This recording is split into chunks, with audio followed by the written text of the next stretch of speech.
Hello everyone. In this video we are going to solve this question which uses the concept of quadrilateral, tangent and incircle. So basically let's see what does the question says. So it says कि एक circle है जो touches all the sides of the quadrilateral. पहले तो एक circle बनाते हैं. A circle touches all the sides of the quadrilateral. तो पहले हम एक सर्कल बनाते हैं. ये क्या करता है? एक क्वाड्रिलेटरल उसके ऑल साइड्स को टच करता है. सपोज एक क्वाड्रिलेटरल हो गया अपना दिस वे.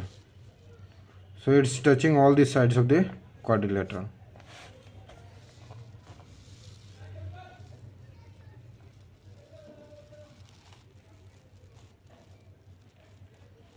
ठीक है.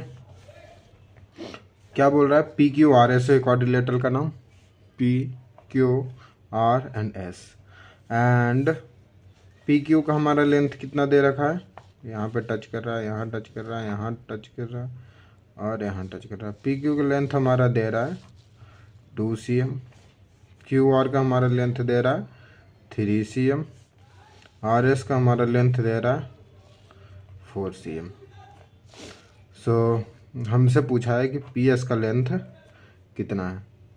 तो इसमें जो कंसेप्ट यूज़ हुआ है, दो कंसेप्ट से इसको सॉल्व कर सकते हैं. कंसेप्ट नंबर 1 कि the tangent drawn from external point to the circle are equal in length. क्या बोल रहा है कि सपोज हम इसको टेंजेंट कंसीडर कर रहे हैं M N O P. M Q N Q एक क्या सपोज कर रहे हैं हम? टेंजेंट है. क्यू और सपोज कर रहे हैं टेंजेंट है. पी क्यू टेंजेंट है. तो क्या बोल रहा है? यहाँ से जो और यहाँ से जो लेंथ है ये इसका बराबर होगा. It means M Q is equal to Q N. Similarly N R है तो ये टेंजेंट ही ना. ये आर एक्सटर्नल पॉइंट हो गया, सर्कल का टेंजेंट हो गया. एज ए क्वाड्रिलेटरल ना देख के हमने एज ए टेंजेंट देख रहे हैं हम इस क्वेश्चन को, इसमें इस फिगर को. तो similarly N R is equal to O R. O S is equal to P S and sorry यहाँ पे पी करके जगह यू कर देते हैं. O S is equal to U S and P M is equal to P U. क्या बोला? The tangent drawn from external point to the circle are equal in length. ठीक है. तो इस हिसाब से हमें क्या दिया गया? इक्वल इन लेंथ है तो ए इसका इक्वल लेंथ होगा, ए इसका इक्वल लेंथ होगा.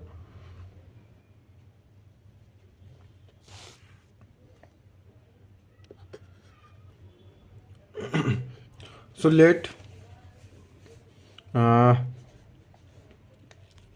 You S is equal to W. तो ये भी डब्लू हो गया. इसको एक्स माना तो ये भी एक्स हो गया. इसको वाई माना तो ये भी वाई हो गया. इसको जेड माना तो ये भी जेड हो गया. अब हम यहाँ से क्या देख सकते हैं कि X plus Y is equal to अपना 2 आ गया. ठीक है. ये हमारा पहला इक्वेशन. दूसरा Y plus Z is equal to 3 Z plus W is equal to 4 and last में हमको क्या है? X plus W is equal to dash अपना निकालना है. ठीक है. तो पहला वाई का सेकेंड इक्वेशन से वाई का वैल्यू क्या आ जाता है? Y is equal to 3 minus Z. ठीक है. एंड यहाँ से जेड का जो वैल्यू आ जाता है थर्ड इक्वेशन से, Z is equal to 4 minus W. ठीक है. तो इसी को हम पहला इक्वेशन में पुट करते हैं दोनों का वैल्यू. तो क्या हो गया? एक्स प्लस वाई का वैल्यू क्या है? 3 minus Z is equal to 2 आ गया. अब x प्लस का 3 और माइनस का z का वैल्यू अपना क्या है, z का वैल्यू है 4 माइनस डब्लू। तो यहाँ से माइनस में 4 minus W is equal to 2 का, क्योंकि चूँकि तो इक्वेशन चल रहा है तो बाहर को बराबर जो है सो वो तो रहेगा। तो x plus 3 minus 4 minus minus plus W is equal to 2। यहाँ से देखें तो x प्लस डब्लू अपने पास क्या आ जाता है, x plus W is equal to 2 plus 4 minus 3 is equal to 3 centimetre. Therefore, length of PS is equal to 3 cm। ये हमारा आंसर हो गया। कंसेप्ट 2 क्या यूज कर सकते हैं इसमें, कंसेप्ट 2 इसमें क्या है कि इफ साइड ऑफ quadrilateral